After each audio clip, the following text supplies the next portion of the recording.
Saúde a igreja na graça e na paz do Senhor Jesus. Amém? Amém. Eu convido os irmãos a abrirem nossas Bíblias, o livro de Esther, capítulo de número 7. Esther, capítulo 7. Todos encontraram? Amém? Amém. Diz assim a palavra de Deus: Veio, pois, o rei com Amã para beber com a rainha Esther. No segundo dia, durante o banquete do vinho, disse o rei a Esther: Qual é a tua petição, rainha Esther? E se te dará o que desejas, cumprir-se-á ainda que seja metade do reino. Então respondeu a rainha Esther e disse: Se perante ti, ó rei, achei favor, e se bem parecer ao rei, dá-se-me por minha petição a minha vida, e pelo meu desejo a vida do meu povo, porque fomos vendidos, eu e o meu povo, para nos destruírem, matarem e aniquilarem de vez. Se ainda como servos ou servas nos tivessem vendido, calar-me-ia, porque o inimigo não merece que eu moleste o rei. Então falou o rei Assuero e disse à rainha Esther: Quem é esse e onde está esse cujo coração o instigou a fazer assim? Respondeu Esther: O adversário e inimigo é este mal, Amã. Então Amã se perturbou perante o rei e a rainha. O rei, no seu furor, se levantou do banquete do vinho e passou para o jardim do palácio. Amã, porém, ficou para rogar por sua vida à rainha Esther, pois viu que o mal contra ele já estava determinado pelo rei. Tornando o rei do jardim do palácio à casa do banquete do vinho, Amã tinha caído sobre o divã em que se achava Esther. Então disse o rei: Acaso teria ele querido forçar a rainha perante mim, na minha casa? Tendo o rei dito essas palavras, cobriram o rosto de Amã. Então disse a Mona, um dos eunucos que serviam o rei: Eis que existe junto à casa de Amã a forca de 50 côvados de altura que ele preparou para Mordecai, que falara em defesa do rei. Então disse o rei: Enforcai-o nela. Enforcaram, pois, Amã na forca que ele tinha preparado para Mordecai. Então o furor do rei se aplatou. Vamos orar? Feche seus olhos comigo. Senhor Deus e Pai, nós te agradecemos, Senhor, por estarmos aqui reunidos em teu nome, Pai. Nós te agradecemos pela tua palavra lida e lhe pedimos, Senhor, que o Senhor nos ilumine para que possamos compreender a tua palavra, Senhor. Fala aos nossos corações nesta noite. É o que pedimos em nome de Jesus Cristo, seu Filho amado. Amém. Então nós chegamos à grande reviravolta do livro de Esther. Até o capítulo anterior, nós vemos Esther ali esperando e aguardando, chamando o rei do banquete, depois dizendo que voltasse em outro, para que se criasse uma expectativa. E nessa expectativa Deus opera no capítulo 6, mostrando um diferencial, onde já apontava a queda de Amã diante dos judeus, que eram seus inimigos. Mas algo de muito interessante acontece aqui no capítulo 7 e que vem precocemente sendo anunciado desde capítulos anteriores. Chega um momento em que todo o trabalho, todo vestimento, chega um momento em que toda recusa e todo esconderijo ele se acaba. Chega um momento em que não dá mais para nós simplesmente nos negarmos a admitir. Chega um momento em que não dá mais para esconder. Chega um momento em que nossa identidade ela precisa ser revelada ou negada diante de Deus e diante dos homens. Nosso Senhor Jesus Cristo ele anunciou que aquele que me confessasse diante dos homens, ele me confessaria diante do Pai que está nos céus. Mas igualmente a palavra também diz que aquele que o negar diante dos homens, ele também o negará diante do nosso Pai que está nos céus. Então, o crente ele pode tentar viver neste mundo secular de diversas formas e tentar se manter neutro, separado, escondido, imperceptível no meio de tudo aquilo que o serve. Porém, chega um momento, e não demora, em que todo esse esconderijo será revelado, onde as cortinas são rasgadas, onde a luz é lançada sobre tudo e não há como negar ou nega-se, apostatando de vez, ou simplesmente se confirma como aquilo que é. Mas, apesar de parecer um momento sim de grande terror, talvez, ou um momento de grande desespero, na verdade é algo que vai acontecer e tem que ser levado em conta na vida do crente como algo essencial. Porque se isso acontece conosco é porque, de alguma forma, a palavra está nos demonstrando que nós fazemos parte do grupo dos escolhidos de Deus. Porque se nós temos que prestar contas, se o Espírito Santo ele conduz a história ao nosso redor, de forma que nós sejamos colocados contra a parede quando tentamos nos esconder ou passar despercebidos com relação à nossa fé, com relação ao nosso Deus, se nós somos confrontados, é sinal de que Deus olha para nós, diz: você, como meu filho, não pode continuar escondido. Porque aqueles que não são filhos, a própria palavra de Deus diz, eles não são corrigidos pelo Pai, Ele os deixa de mão. Aqueles que não fazem parte do povo de Deus, eles não vão enfrentar esse tipo de dificuldade. Então, se nós como cristãos temos neste mundo secular vivido de forma velada, se temos evitado qualquer tipo de confronto, uma notícia que eu tenho que lhe dar é que se você é filho de Deus, o Espírito Santo vai lhe revelar, ele vai lhe colocar em destaque. O Espírito Santo vai fazer tudo isso vir à sua frente, e diante de todos você vai ter uma escolha: ou nega, ou afirma, ou confessa, ou deixa. E esse é precisamente o momento que nós precisamos buscar. Se você tem sentido que a sua vida não tem andado assim, de forma explícita na presença de Deus, ou como diz um determinado pregador, não vou me recordar do nome, mas já conhecido aí em palestras na internet, se você fosse acusado de ser cristão, no seu dia a dia, no seu procedimento, haveriam provas o suficiente para lhe condenar? Se não, você tem que se fazer a pergunta: o que eu preciso mudar? Porque se você não começar a se revelar, o Espírito Santo vai colocar você a se revelar de forma até mesmo vejatória. Então não há escolha. A única escolha que tem é: se você quer fugir definitivamente, abrace o entendimento de que aquele que foge e não quer se revelar, e não for revelado de forma alguma, ele também não entra no reino dos céus. Então, se a gente quer estar na presença de Deus, ele vai ser revelado. Pode ser na marra pelo Espírito Santo, ou nós podemos dispor o nosso coração a começar a fazer isso de forma deliberada, de forma contínua, para que não seja necessário ser chamados a atenção pela história, ou mesmo pelo tempo, a nossa posição como servos de Deus. Esther já foi chamada a atenção anteriormente. Mordecai fala com ela e ela diz: mas eu não sei se eu posso, o rei não me chamou, se eu for lá eu vou arriscar a vida. E Mordecai, de forma dura, mas direta e precisa, diz: olha, você não sabe se não foi colocado na posição de rainha para esse momento, faça alguma coisa, Deus colocou você. E ali Esther compreendeu, e ela prepara tudo e vai diante do rei. Ela é sagaz naquilo que faz, como a palavra de Deus diz, para nós sermos espertos, sagazes como a serpente, porém simples como as pombas.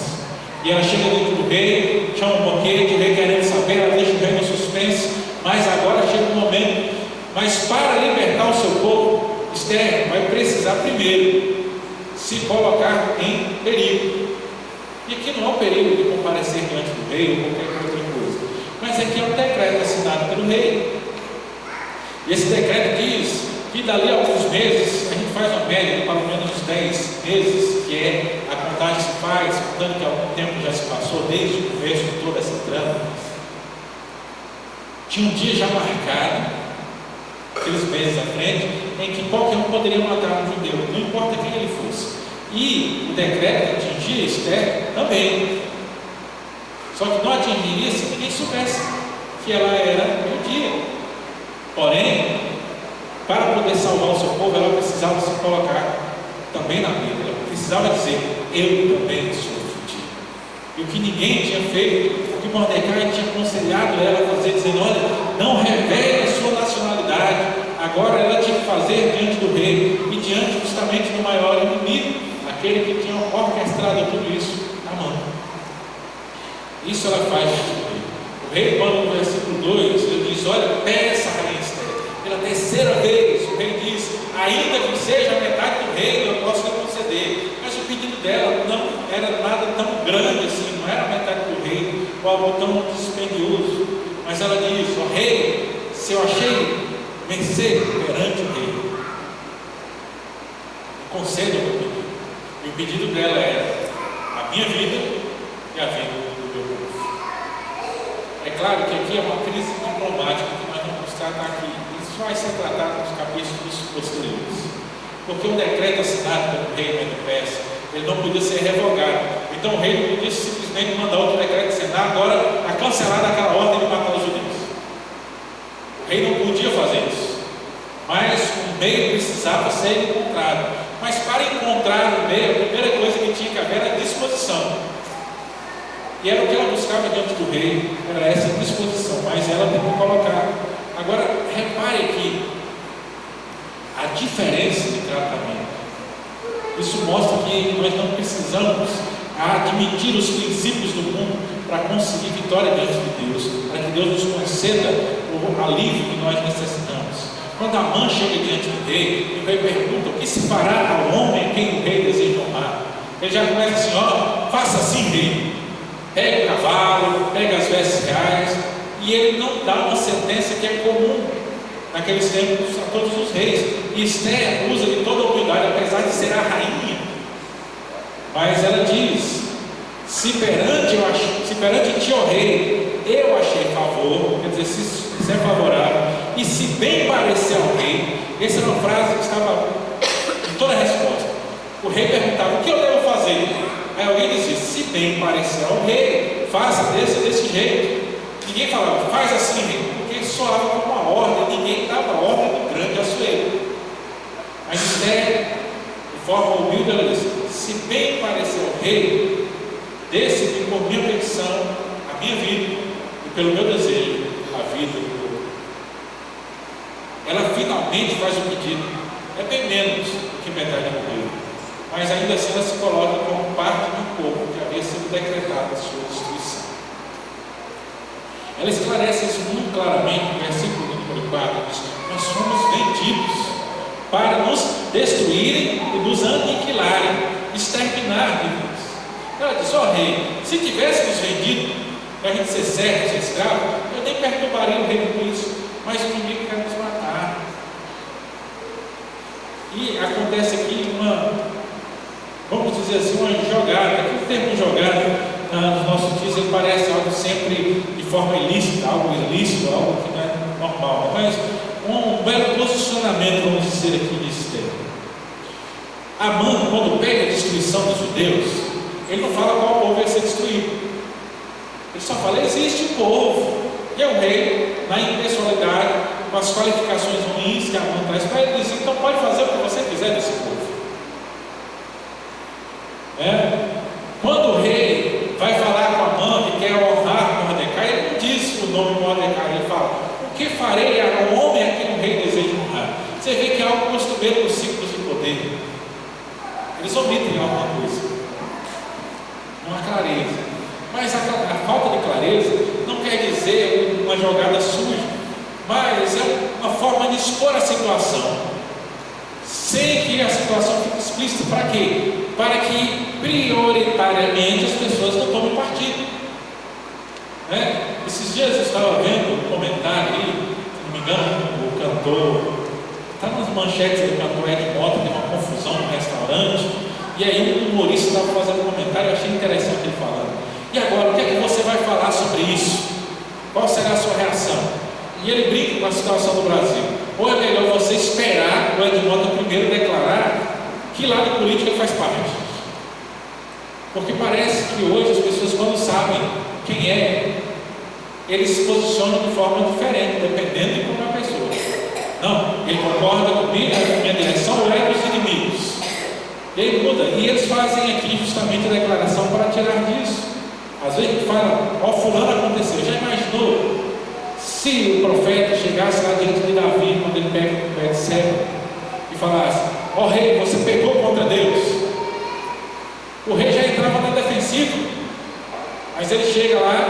não, imagina aí, tinha um homem rico, que tinha muitas posses, e ele contou histórias sem contar a pessoalidade. E Davi, ouvindo a história, o relato, ele diz: esse homem tem que morrer. E aí o profeta se virou para Davi e disse: esse homem é o Senhor. Será que ele teria emitido esse mesmo tipo de julgamento se o profeta tivesse dito que ele era o pecador em primeiro lugar?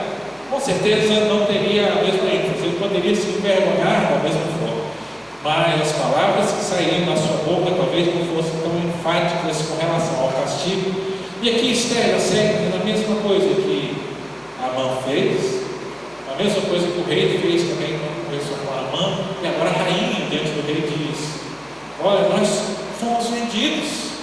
Só que o rei não sabe quem. Ele ouve a história: nós somos declarados para ser aniquilados. Olha, não foi nem para ser escravo, foi para ser exterminado. E eu peço que o Senhor livre a minha vida. Porque aqui o rei não está olhando para o povo, não precisava saber quem era, mas ele sabia que a sua rainha fazia parte desse povo. E talvez no primeiro momento ele não estivesse nem aí para quem é o judeu, ou quem é esse povo. Mas a rainha fazendo parte desse povo já traz uma situação muito diferente de todas essas coisas. Mas primeiro, é preciso se declarar. Ela se declarou. Muitas vezes nós somos colocados diante de situações difíceis na nossa vida, mas nós temos que fazer uma escolha: eu me declaro como servo de Deus, ou eu não me declaro como servo de Deus.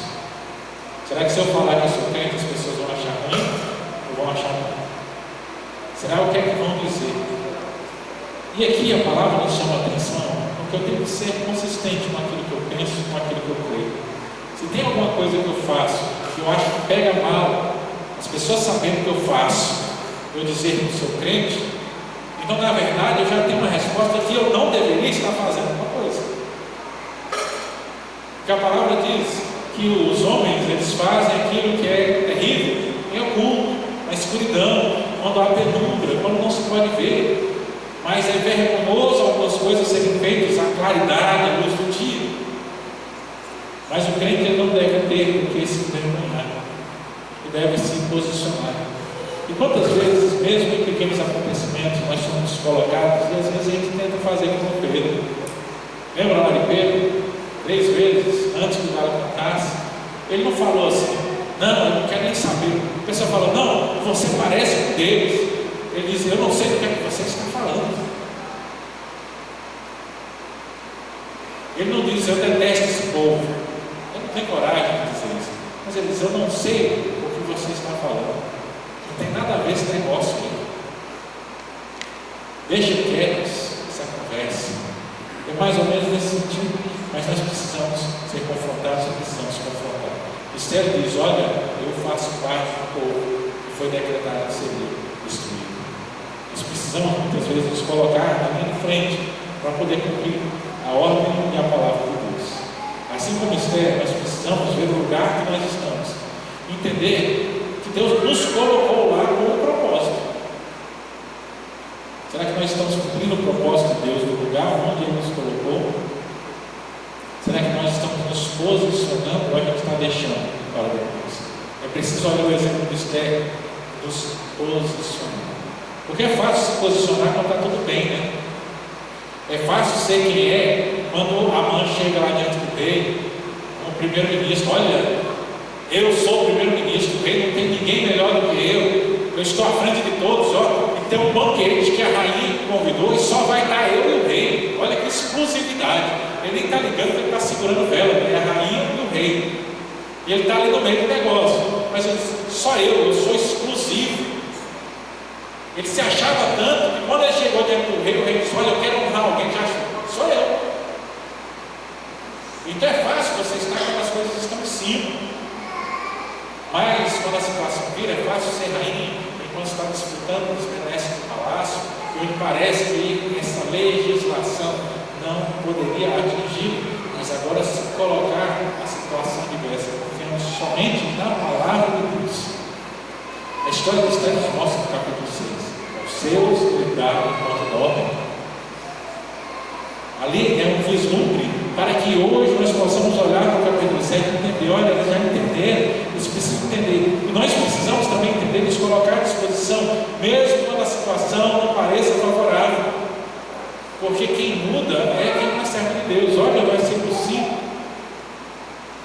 Então falou o rei Assuero e disse a rainha Esther: quem é esse e onde está esse cujo coração o instigou a fazer assim? Quem é esse maldito que está querendo lhe matar? E aí responde Esther no versículo 6: o adversário e inimigo é este mal. Eu não consigo ler o versículo 6 aqui de Esther capítulo 7 sem lembrar, né? Quando ela fala esse mal Amã, me lembra aquele negócio, já viu? Quando o pessoal tem um cachorrinho e aí o cachorro apronta alguma coisa, o pessoal vira assim, põe um dedo na cara do cachorro e fala: cachorro mal. Parece até que eles entendem, né? Cachorro mal, a Esther fala: esse mal Amã. Eu imagino ali a figura, como quando você fala que o cachorro está fazendo uma besteira e coloca o dedo e os olhos caem naquele mesmo momento, as orelhas se afundam, sabe? Aquela cara de piedade que só os cachorros sabem fazer. E Amã ali, como o semblante dele decai naquele momento. Porque Amã, ele queria ser Amã enquanto ele era grandioso. Mas agora eu garanto que ele procurava um lugar para enfiar a cara. E aquele que se considerava maioral, agora diz no versículo 6 que se perturbou a Amã perante o rei e a rainha. O rei se furou, levantou do banquete do vinho e passou para o jardim. Amã, porém, ficou para rogar por sua vida a rainha, pois viu que o mal já estava determinado pelo rei contra ele. Tornando o rei do jardim do palácio, a casa do banquete do vinho, Amã tinha caído sobre o divã em que se achava Esther. Então, olha, quando fala é este mal Amã, o jogo vira. E agora o homem que era altivo, que tinha o seu olhar sempre ao céu, seu nariz inclinado, ou como diz um termo que eu gosto muito no Antigo Testamento, um homem de dura cerviz, né? Quer dizer, aquela pessoa de pescoço duro. Quando fala na Bíblia cerviz, corresponde a essa parte de trás aqui do nosso pescoço, né? Da nuca, não o preço das costas. Então, como naquele tempo para se adorar, se curvava diante daquele que se adorava, então uma pessoa que não se curvava era chamada de homem de dura cerviz, era alguém que não se curvava diante de ninguém. Essa era a precisa figura de Amã.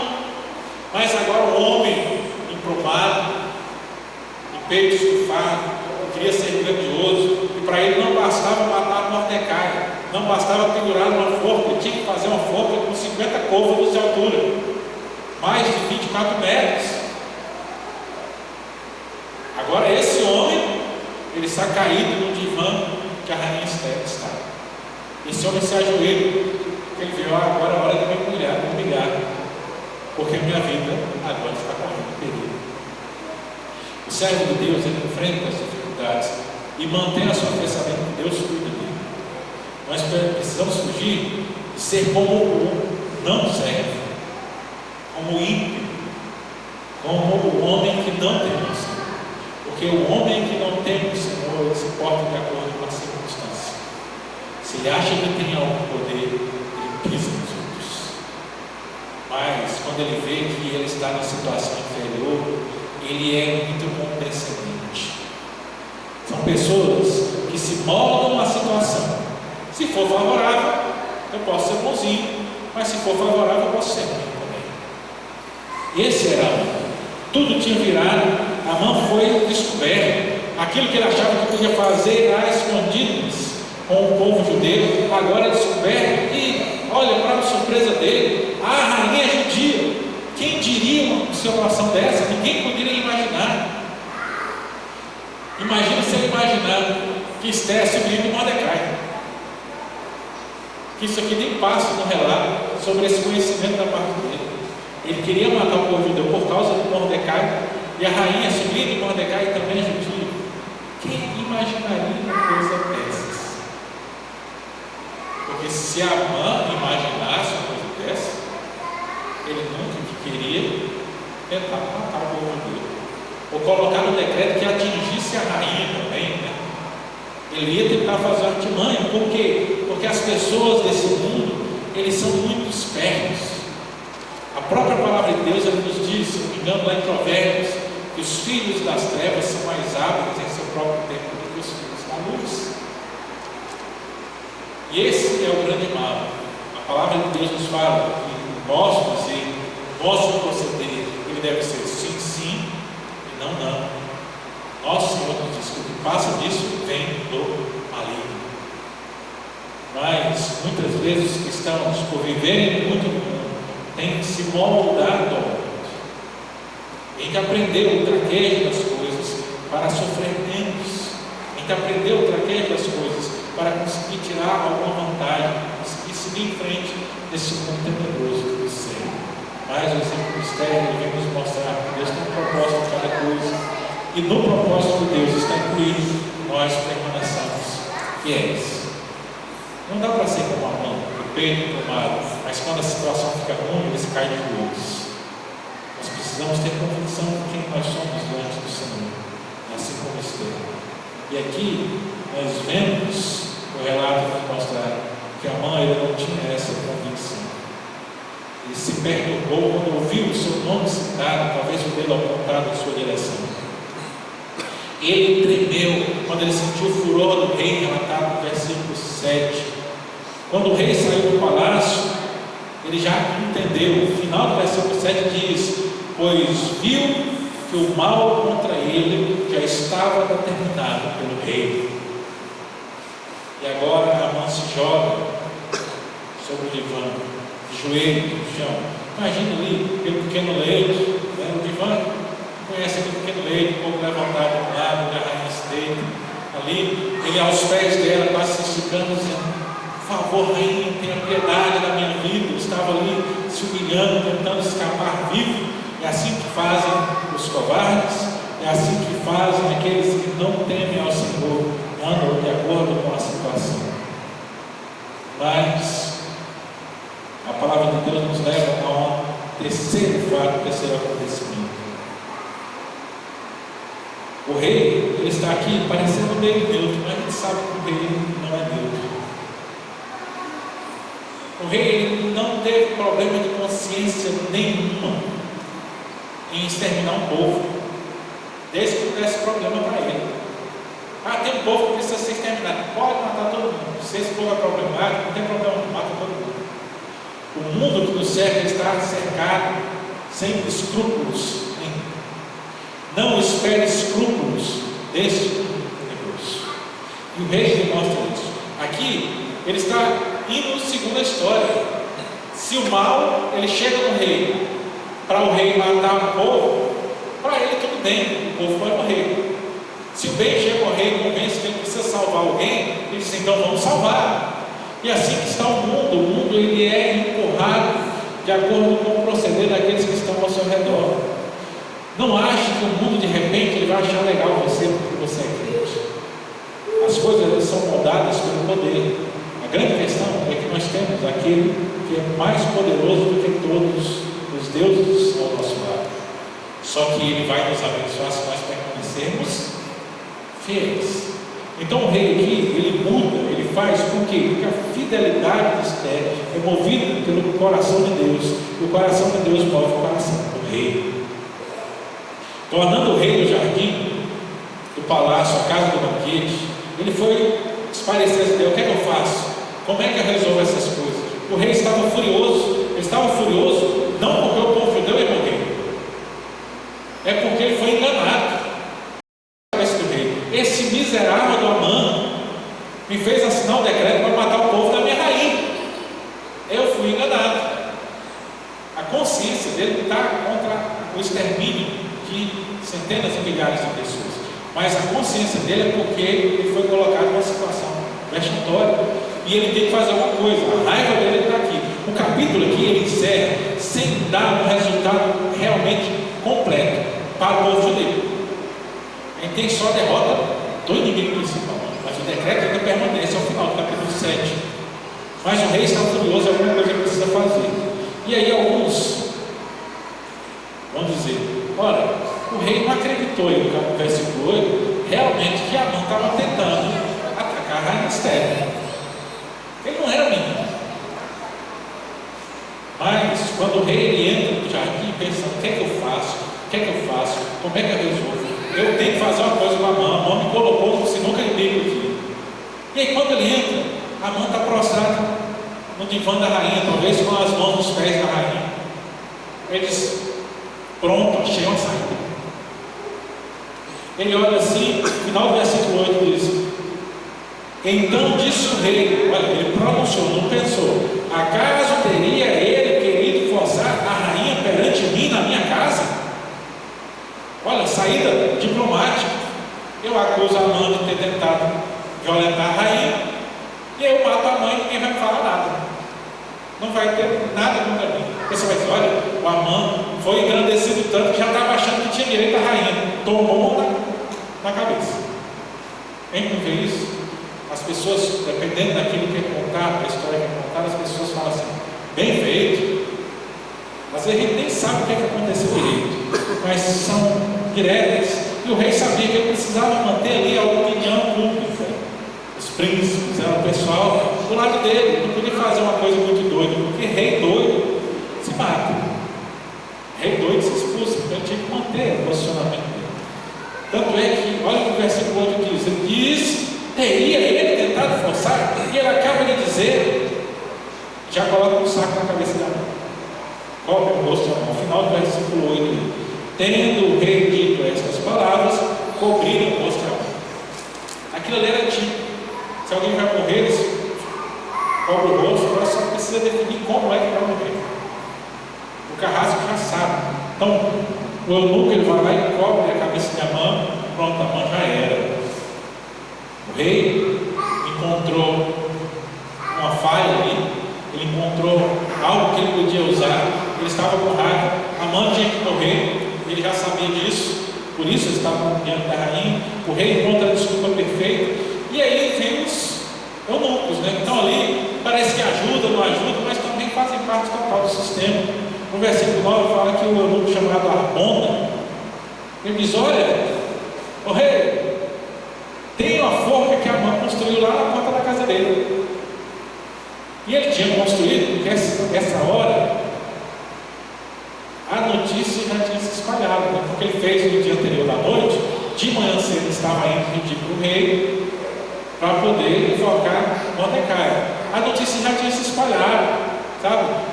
Lá a gente dizia antigamente a rádio peão já tinha corrido a cidadela toda. O povo já sabia. E o eunuco, como sabedor das fofocas do rei, disse, olha, tem uma forca lá de 50 cofres, ele está até pedindo a forca, que Amã fez para pendurar o judeu Mordecai. Lembra que depois, no final do versículo 9, fala que falaram em defesa do rei. Olha, o judeu que livrou o rei, Amã estava querendo enforcar ele. E aí completa, né? Esther já disse que Amã queria matar todos os judeus, né? E que ela também é judia, e ela ia acabar morrendo. Aí o eunuco completa, e ele queria enforcar o judeu Mordecai, não ia esperar os 10 meses, não, ele ia enforcar agora. E pronto, o rei só completa no final do versículo 9 diz, enforcai-o nela. Então, quando a situação era viva, quando aquilo que se fazia no escondido, ele fica evidente, o mundo ele vai procurar uma saída para poder livrar a sua cara. O rei não assume a responsabilidade. Ele não lamenta que ele tinha assinado sem ver um decreto. E quando ele entregou o anel, ele assinou um decreto sem ver. O rei não fala, olha, foi uma má ideia. A questão é como é que eu saio disso. E precisamente sobre isso, João fala no livro do Apocalipse, quando ele fala da queda da grande Babilônia. Ele fala que os homens maus, eles vão de mal a pior. Quando o negócio começa a dar errado, não tem amizade. Quando começa a dar errado, não tem lar. Os homens, eles se destroem uns aos outros, não há companheirismo, não há princípios. A questão é, salve-se quem puder. É como uma enquete, um videozinho que foi replicado muitas vezes. O pessoal faz uma vez, todo mundo já faz de novo, né? Tá 2 sujeitos caminhando na fazenda, e aí houve um estupro vindo da mata. E aí fala, o que é isso? O outro diz, é onça. E aí ele começa a se preparar. Ele pega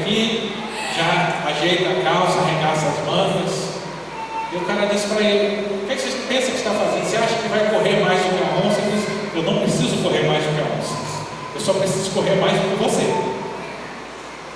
Se eu correr mais do que você, a onça pega você e eu vou embora. O mundo é assim. Não importa quem tem que entregar, as pessoas sempre vão sacrificar o outro. Não há princípios. Mas a palavra diz que o servo de Deus, ele se coloca. Então, Amã, ele tentou se livrar, mas o castigo já chegou a ele. O rei, ele muda de acordo com a situação, e se ele pode entregar alguém, se ele pode matar alguém para livrar o seu constrangimento, ele vai fazer. Mas não é esse o procedimento dos servos de Deus. A palavra nos diz que nossa palavra deve ser sim, sim e não não. O Salmo de número 15 diz que o cidadão dos céus é aquele que jura, mesmo que o seu juramento cause dano a si, cause perda, ele não se retrata no juramento. Aquele que jura com dano próprio não se retrata, está lá no Salmo número 15. O servo de Deus é aquele que, mesmo parecendo não favorável, ele permanece fiel aos seus princípios, porque não é o mundo, não é a resposta dos homens, não é a resposta dessa geração, não é a resposta dos poderosos desse século que vão determinar se nós vamos bem ou se nós vamos mal. Mas é o Deus Todo-Poderoso que está lá nos céus. E o nosso Deus Todo-Poderoso, ele diz que se nós permanecermos fiéis, Ele permanecerá fiel. Se nós permanecermos fiéis, Ele continua conosco. Se nós o confessarmos diante dos homens, independente da situação, Ele nos confessará diante do nosso Pai que está nos céus. Então não é questão de nós sermos agradáveis ao mundo, ou conseguirmos alguma vantagem. Não é pensar de viver uma vida mais tranquila, ou pensar, não, mas minha família não pode passar por isso. A questão é pensar, eu vou para a glória ou eu não vou? Porque vida cristã se resume a isso. Nós abrimos mão das coisas desse mundo, não é porque a gente é bonzinho. Nós abrimos mão dos preceitos desse mundo, das riquezas desse mundo, não é porque a gente é uma alma evoluída. Nós deixamos essas coisas para trás porque a palavra nos ensina que há algo muito maior esperando por nós nos céus. E Deus nos deu a graça de poder participar disso. Ele nos deu a graça de dizer que nós temos que entrar no céu juntamente com Ele. É agarrado nisso que nós vivemos e nos restringimos. É agarrado nisso que nós nos submetemos às dificuldades desse mundo. É agarrado nisso que nós ficamos também e entendemos, olha, eu vou resistir. Porque a palavra diz que aquele que perseverar até o fim terá vida eterna. Porque não existe outro destino. Por mais que as pessoas elas possam se livrar do julgamento dos homens, elas não escapam do julgamento de Deus. E por mais que a gente ache que está por cima da carne seca, como Amã achava, que era o maioral de todos, ele termina no versículo 10 aqui: enforcaram, pois, Amã na forma que ele tinha preparado para Mordecai, e então o furor do rei se apagou.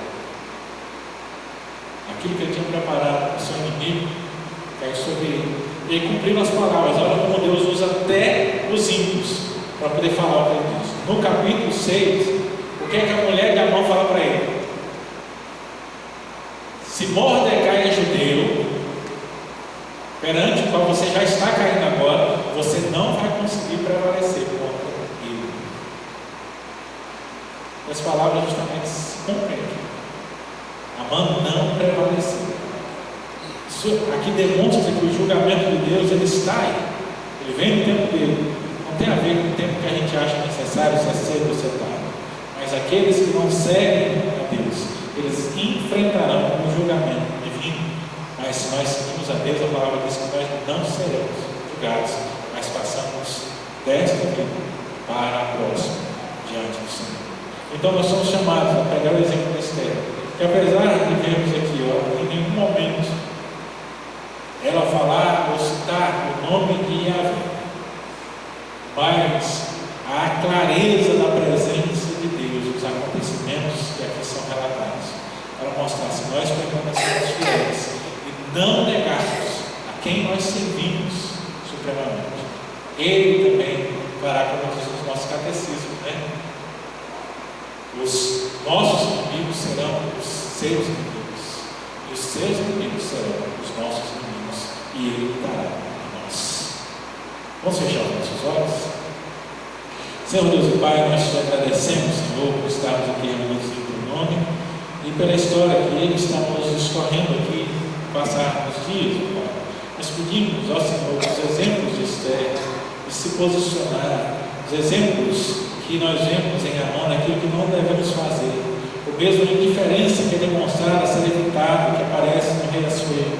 Ele seja um exemplo para nós do que nós devemos e do que nós não devemos fazer. Mas, acima de tudo, nesse capítulo que acabamos de ler e meditar, que possamos aprender a confirmar a nossa fé, a nos colocar em frente, Senhor, não negar, não nos esconder, mas reconhecer e nos apresentar diante do Senhor e diante dos homens, Senhor, como servos do Senhor. Ó Senhor, nos abençoe, nos dê força, que o teu Santo Espírito nos auxilie a não deixarmos de lado estas coisas, não deixarmos para depois. Ó Senhor, que o teu Santo Espírito nos auxilie a não nos escondermos mais. E assim nós dissemos que não mais seremos crentes escondidos e velados, mas que possamos, como cristãos, demonstrar, aperfeiçoar e afirmar a nossa fé, não negando Deus dos deuses e Senhor dos senhores, que está sobre todas as coisas, independente da situação, seja ela boa ou seja ela ruim, porque nós não devemos negar o teu nome diante dos homens, porque o Senhor nos garantiu que não negará o nosso nome diante do nosso Pai que está nos céus. Em nome de